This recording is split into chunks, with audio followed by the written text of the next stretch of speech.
Welcome. This is the Late Late Show with VT, where views with security and law are being provided to you, the public.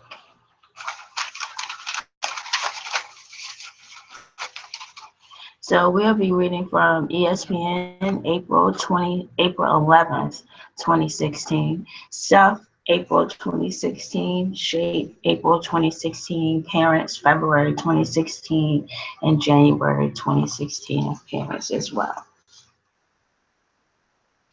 And we're starting with Jennifer Rainey Marquez. The standard blue bulb syringe can be too big for the tiniest nostrils, so try the smaller green version that's marketed as an air syringe. Adults, babies sometimes don't feel like eating when they're sick, but you should still encourage your baby to nurse or take a bottle as often as possible, says infant development specialist at Robert Beta Children's Hospital in Chicago. One way to help, take your baby into the bathroom and turn on the shower to make the air hot and steamy. A humidifier can set up in the baby's bedroom can also congestion. A comforting bedtime routine such as playing music or taking a bath together can go a long way toward encouraging her to nod off too. If your baby seems to be getting worse, it may be time to contact your pediatrician. Other signs to watch for include wheezing or rapid strained breathing, which may indicate a virus or pneumonia. Those are just some ways that if your baby is sick that you could some steps to try to help the baby feel better, like turning the shower on. I think that's an interesting way when it makes it hot and steamy, everything that's supposed to make the baby feel better with his coffee, his or her coffee. Breastfeed if you can. I knew that while breastfeeding exclusively benefit my baby. Breast milk also contains sugars called human milk oligosaccharides that protect against infection and create a healthy intestinal environment for good bacteria. And breastfed babies get sick less often than their formula-fed friends and are actually less ill when they do. Enforce a regular bedtime starting in toddlerhood. I didn't have a regular bedtime. I said that's good or bad. What's a regular bedtime? Brush teeth with fluoride. Adrian Lofton. For lunch, we usually eat in meat, so it needs to be quick and healthy. The days that break you are the days that make you. You get more confident trying handstands because the reverse kicks flow naturally into a modified inversion attempt. It's challenging, but there should be a little freedom in each flowing pose, which will make the workout feel more like play than exercise, Hobo says. This sexy, sweaty martial arts and yoga mashup flattens abs, carves legs, and sculpts a butt that defies gravity, all while you burn more calories than you ever have on a mat. Be the boss of your body. Yes, be the boss of your body. Don't let your body boss you or where to go or how to eat or how much to eat. So one thing that I did when I found that happening is I just set certain days that I know that are very challenging to me in that situation or with those type of situations, um, or and I just decided that if like these days that I'll go out to eat, they're already set. I'll dine here or I fix these types of foods on these days.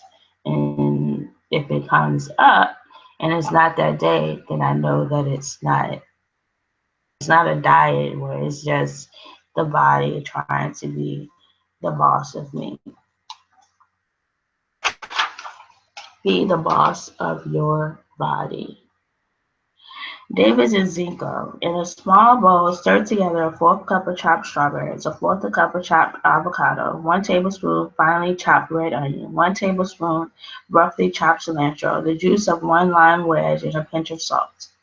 Not that on the border Monterey Ranch chicken fajitas with flour, tortillas, and black beans. Don't be fooled by the healthy sounding name. Eat this. On the border smart grilled chicken fajitas.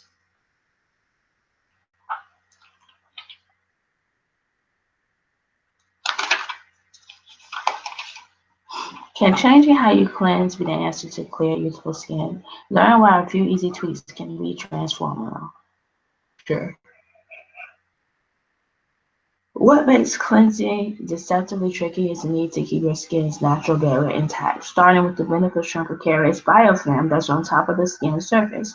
Inside the biofilm are antimicrobial peptides and good bacteria, which are meant to protect your skin and body from the outside world, says MD, a dermatologist in High Point, North Carolina. If you wash your face too much and too hard with a harsh soap, you disrupt the biofilm and remove the lipids that are underneath it, making your skin dry, flaky, and itchy. Conversely, if you skip washing your face, oil builds up, fueling the bacteria living in the biofilm, which can lead to acne.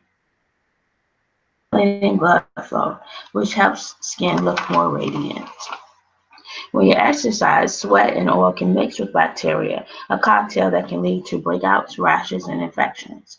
If you wait until you go into bed, you spend all those extra hours marinating the day's grind. Plus, giving your skin time to recover from cleansing before you put on a retinol at bedtime lessens your risk of irritation.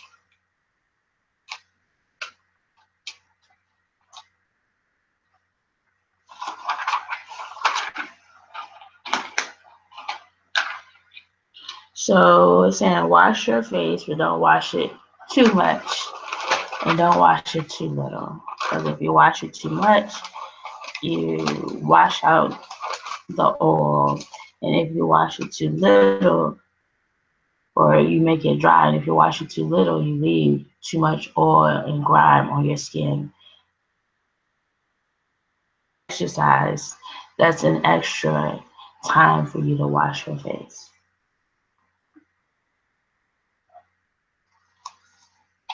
Inside every bottle of Suave Professionals is a beautiful blend. Beauty that stops you in your tracks. Behold the designer dumbbell crafted by the Luxe Exercise Toolmaker. Stainless steel beauties will set you back $1,400. Not a typo for an 8-kilogram pair. Namely, lower blood pressure and reduced risk of heart disease. For total body workout.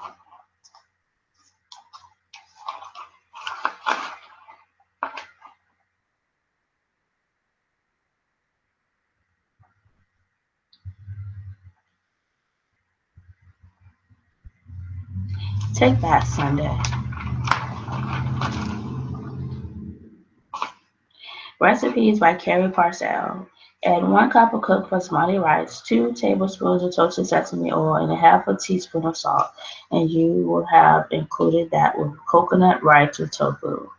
In coconut scallop salad, you would have included dipped scallops and 2 beaten egg whites, then 1 cup of large unsweetened coconut flakes chopped. Here are the best spots to feel the beat. We like girls who talk back. Heather Liston. Bad is a reminder that it's okay to brace some reverence to yoga, as Liston does in classes and retreats around the world. We don't need to be serious all day, Liston says. Beauty Buzz. South's beauty department shares this month's best finds. Hit the bar. Braid, then bite. Even good kids need to break bad habits by Heather Golan Walsh. Learn to recognize common preschool misbehaviors and help the teacher nip them in the bud. So they're apt to lash out by throwing things, hitting, kicking, or even biting when they're upset. Kids lick or spit at other children out of curiosity to be silly or because they saw another classmate do it. If the teacher tells you this happens, say to your child in a low-key, matter-of-fact way, spitting is not good manners and it spreads germs. Suggest parents advisor, author of What About Me? 12 Ways to Get Your Parents' Attention Without Hitting Your Sister. Kids are exuberant and love to embrace their friends, but they often don't realize their own strength that they are making another child uncomfortable, says Doctor. Netflix offers this benefit to both parents. Not a problem at Pinterest when Pinterest, where new parents receive weekly credits for local food delivery services during their first month back to work. How to be a grown A lady. From the book American Housewife by Helen Ellis was out January the 12th. Would you be okay with your child taking sex education classes as early as kindergarten? 39% says yes, such as Crystal Price. I've taught my son about boundaries and that private parts are to be kept private. But if the school wants to go over it again with him, that's fine.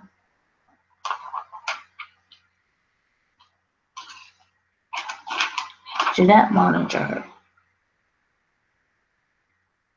But bacteria can linger and become resistant to the medication if you don't follow the full course of treatment, says MD Chair of the Department of Healthcare Policy and Research at Weill Cornell Medical College in New York City. If the ailment returns, your child will have to start over with a full course of a different antibiotic that may have more severe side effects. Lots of parents give Benadryl to their children to help them sleep on an airplane, but some kids get more excitable, not calm, after taking the drug.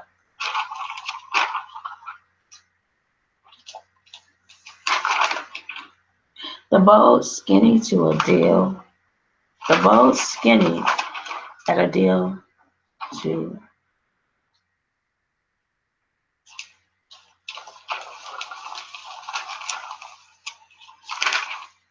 It's always best if the bone marrow is transplanted within 24 hours of being harvested. So Be the Match has an entire logistics team, including 5 full-time travel agents, to make sure that these transfers go smoothly.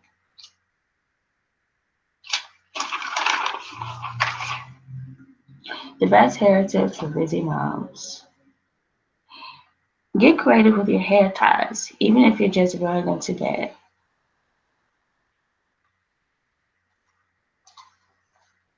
Saving people money since 1936. That's before there were disposable diapers.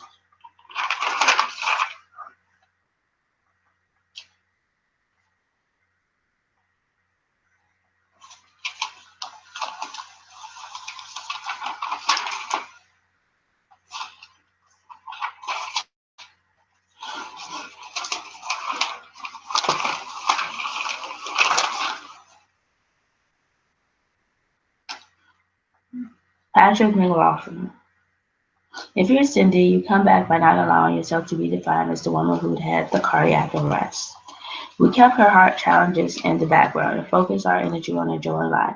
This gave us enough money that we could take the bold step of traveling around the world. The core mission of Starfish was to rescue medically challenged children from the provincial orphanage and get them healthy enough to be eligible for adoption. Nobody wants to believe this could happen to them, but now that I'm standing on my own 2 feet, I want to share what I've learned. I have been a witness to every traumatic element of her death.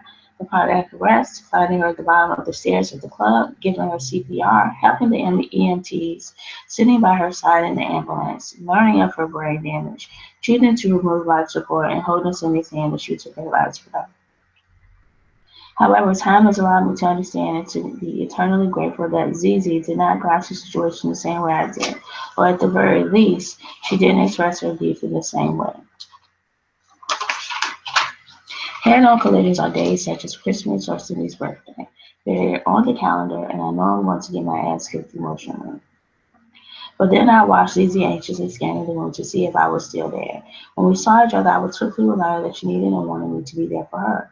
First grade was meant to be special for ZZ, not clouded with her dad's omnipresent pain. It's now my turn to pay the gift forward and work hard to ensure that ZZ and I live a life defined by the way Cindy would want us to go on without her. So way better than MVP Steph.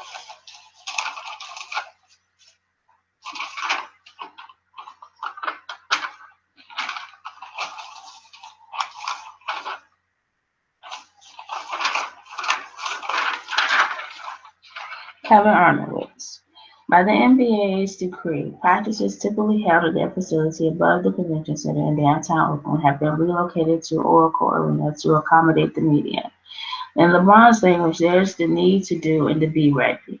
The be ready portion is often tougher, more ethical. It's concentration and chaos, and conquering it in the first two games of your finals career in front of your greatest admirers is for these warriors like trying to meditate on an airstrip.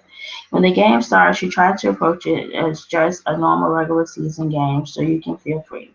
But the vibe in the arena is different. It plays with you a little bit. More than half their three-pointers come off the dribble outside the flow of their breezy ball movement centric offense. We were not getting good shots because they bottled us up. Curry sticks a pull-up three-pointer off the dribble 90 seconds after tip, but is shut out for the rest of the first half. In the final possession of the first quarter, he gets a solo clock ticking down. His teammates staggered across the baseline like a backing band. He summons Andre Iguodala from the left corner to liberate him from the rugged defensive stylings of Della Vadova, who's been gnawing on Curry's ankle since the ball went up. That's where Steph wants him for the pass. But against the two-handed forearm pressure from Dellavedova and Mike Miller that pushes him back to half court like a riptide, that pass is swatted by Miller, who follows the Karen with a dive, poking it head to Dellavedova. I've been trapped all season, Curry says. In the second quarter, Steph gets trapped by two defenders and finds Green rolling to the hole, setting up one of those signature Warriors 4-on-3s that turn the court into a turbocharged game of whack-a-mole. With the fuse about to blow, Green clanks a three off the front rim.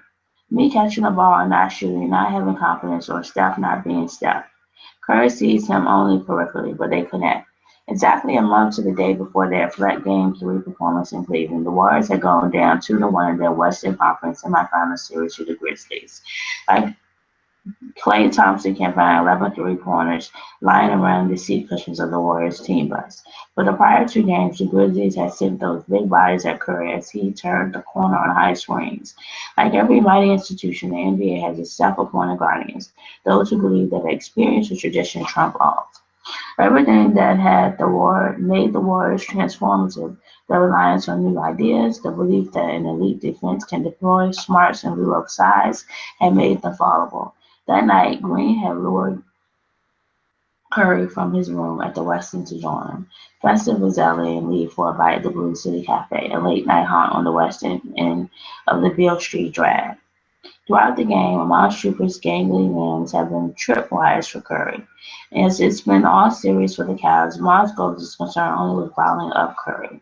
In response, Steph does something he hasn't really done since the Warriors wiped the floor with the Rockets in the conference finals.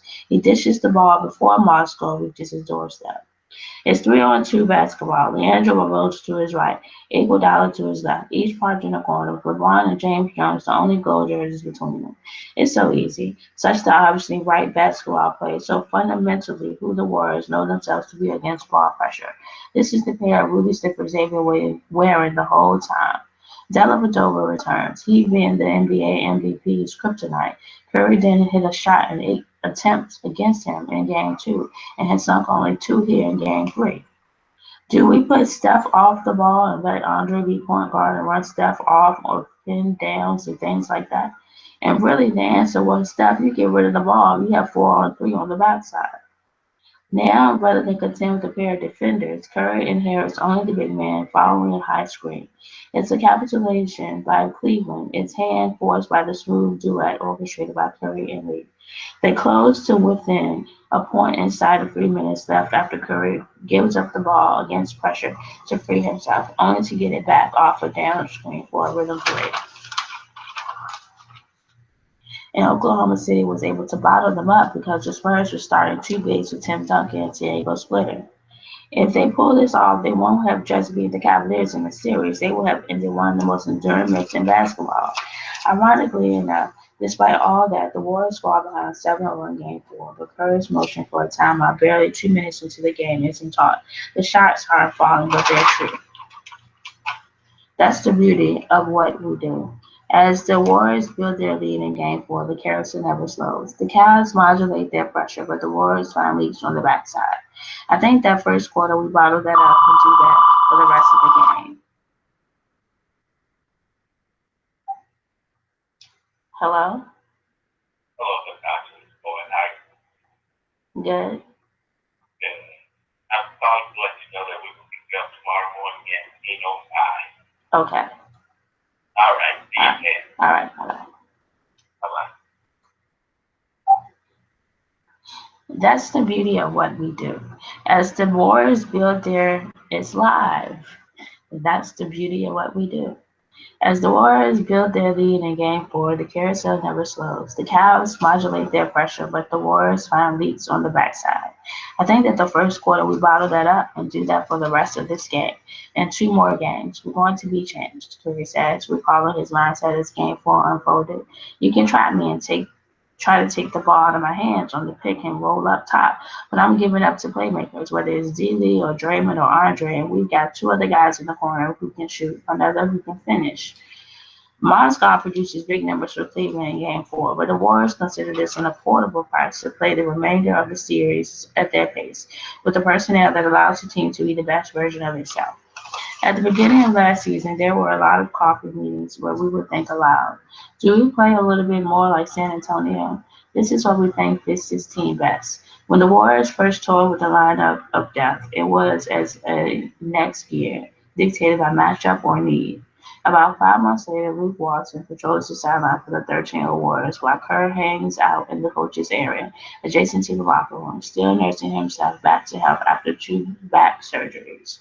A little drive and dish from Curry to Iguodala at the top of the circle for a three-pointer is followed by vintage step. A Steph Draymond pick and roll draws the defense in. Then Green zips a pass across his body to Barnes, wide open in the right corner. Kerr acts as a sounding board, encouraging Watson to be a free thinker, offering counsel when solicited. Kevin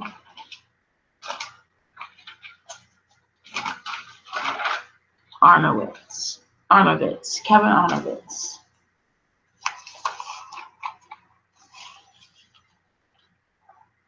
Jessica Luther. When Duke and Yale met on the court of the second round of the NCAA men's basketball tournament this year, the defending champions from Tobacco Road were on the march for their 6th national title under famed coach Mike Krzyzewski. The DA was later disbarred after he was found to have committed ethics violations in the case. But beyond the impact on the families, what happened at Duke has also come to inform the way our culture thinks about and reacts to allegations of sexual assault. The most prominent is easily the one against former Florida State quarterback and current Tampa Bay Buccaneer Jameis Winston. The combination of the well-documented failures of the Tallahassee Police Department's investigation of the case and the public scrutiny of the woman's statements by people looking for evidence of a false accusation hinted that this would be the next Duke lacrosse case. After heavy student protests, 3 Oregon basketball players accused of sexual assault received years-long suspensions in 2014. 2 Vanderbilt football players accused of rape await retrial. 2 Baylor football players were convicted of sexual assault over the past 2 years. And 8 women recently filed a suit against Tennessee that accuses multiple athletes of sexual assault. The former captain of the basketball team, Jack Montague, was expelled on February 10th for breaking the school's conduct code. According to a statement by Montague's attorney, released days before the NCAA tournament began, a Yale panel found that Montague had sexually assaulted a fellow student the previous year.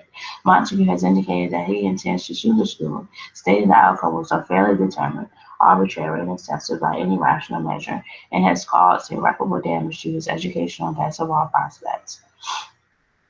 Since Montague is the only person who has come forward, his story and his connection to the basketball team have shaped the narrative.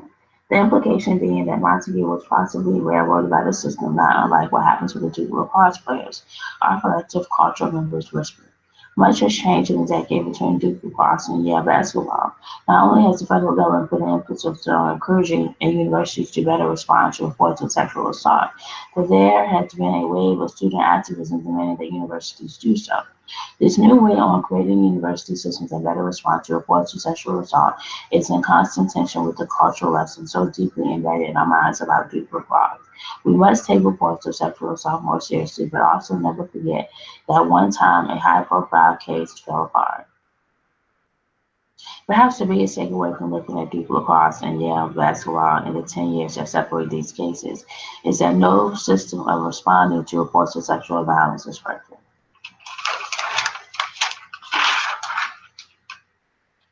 Michelle Crouch. By the time my third child, Dan, was 4, we had been to the Children's Museum, the local playground, and all the kid-centric places in town dozens of times.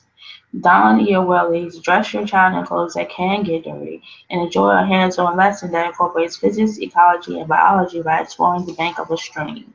To bring in some biology, look for living things, tadpoles, dragonflies, earthworms, and then talk about where they live, how they move, and what they might eat. Be sure to bring a bag so your child can take some riverbank treasures home afterward.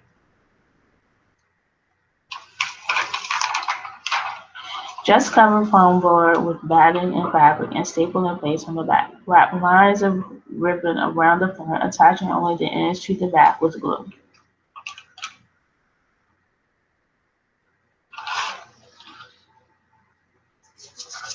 And that's in Get Your Life in Order.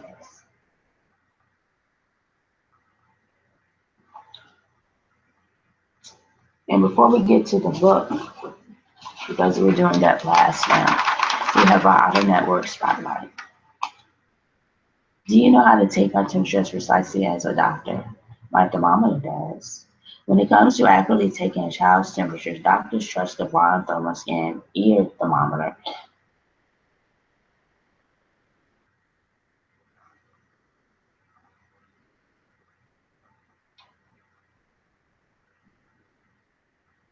The healthier your child is, the better he or she will be able to fight off germs. Getting enough sleep is one of the best things your kids can do to boost their immune system.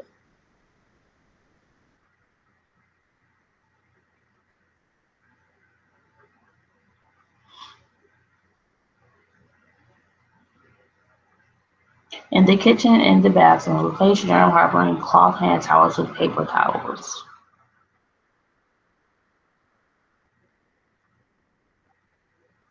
Choose the model that is best for your family.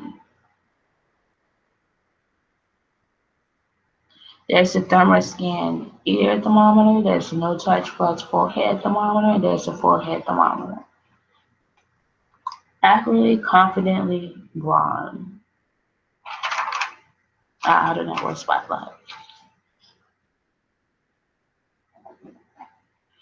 And for the book, we have a preview of what we're going to do. Why we're doing a preview is that we're going to do the full version, a version of the Late Late Show with BT. It's not going to be today, but we're going to do a full version of the 100 Years of Solitude by Gabriel Garcia Marquez. So this is a preview. At that time, Macondo was a village of 20 adobe houses built on the bank of a river of clear water that ran along a bed of polished stones, which were white and enormous like prehistoric eggs. First, they brought the batman. He went from house to house, dragging two metal ingots, and everybody was amazed to see pots, pans, tongs, and braziers tumble down from their places and beams creak from the desperation of nails and screws trying to emerge, and even objects that had been lost for a long time appeared from where they had been searched for months and went dragging along in turbulent confusion behind Melchior's magical irons. This time they brought a telescope and a magnifying glass the size of a drum, which they exhibited as the latest discovery of the Jews of Amsterdam. He sent it to the government, accompanied by numerous descriptions of his experiments and several pages of explanatory sketches by a messenger who crossed the mountains, got lost in measureless swamps, forded stormy rivers, and was on the point of perishing under the lash of despair plague and wild beasts until he found a route that joined the one used by the mules that carried the mail. Finally, tired of waiting, he bemoaned to Melquiades the failure of his project, and the gypsy that then gave him a convincing proof of honesty. He gave him back the doubloons in exchange for the magnifying glass, and left him in addition some Portuguese maps and several instruments of navigation. That was the period in which he acquired the habit of talking to himself, of walking through the house without paying attention to anyone, as Ursula and the children broke their backs in the garden, growing banana and caladium, cassava and yams, ahuyamas roots and eggplants. The children would remember for the rest of their lives the August solemnity with which their father, devastated by his prolonged vigil and by the wrath of his imagination, revealed his good discovery to them. The earth is round like an orange. Jose Arcadio Buendia, impassive, did not let himself be frightened by the desolation of his wife, who, in a seizure of rage, smashed the astrolabe against the floor. By then, Melquiades had aged with surprising rapidity. On his first trips, he seemed to be the same age as Jose Arcadio Buendia. He would complain of the ailments of old age. He suffered from the most insignificant economic difficulties, and he had stopped laughing a long time back because scurvy had made his teeth drop out. The children were startled by his fantastic stories. Aureliano, who could not have been more than 5 at the time, will remember him for the rest of his life, as he saw him that afternoon, sitting against the metallic and quivering light from the window, lighting up with his deep organ voice the darkest reaches of the imagination, while down over his temples there flowed the grease that was being melted by the heat. That biting odor would stay forever in her mind, linked to the memory of Melquiades. Seduced by the simplicity of the formula, she doubled the quantity of gold. Jose Arcadio Buendia paid court to Ursula for several weeks, so that she would let him dig up her colonial coins and increase them by as many times as it was possible to subdivide Mercury. He put it all to boil in a pot of castor oil until he got a thick and Palestinian syrup, which was more like common caramel than valuable gold. And risky and desperate processes of distillation melted with the 7 planetary metals, mixed with hermetic mercury and vitriol of Cyprus, and put back to cook in hog fat for lack of any radish oil. Ursula's precious inheritance was reduced to a large piece of burnt hog cracklings that was firmly stuck to the bottom of the pot. When the gypsies came back, Ursula had turned the whole population of the village against them, but curiosity was greater than fear. For that time, the gypsies went about the town making deafening noise with all manner of musical instruments, while a hawker announced the exhibition of the most fabulous discovery of the Naxium Sinus. And that's it for the book. And this has been the Late Late Show with BT. Bye.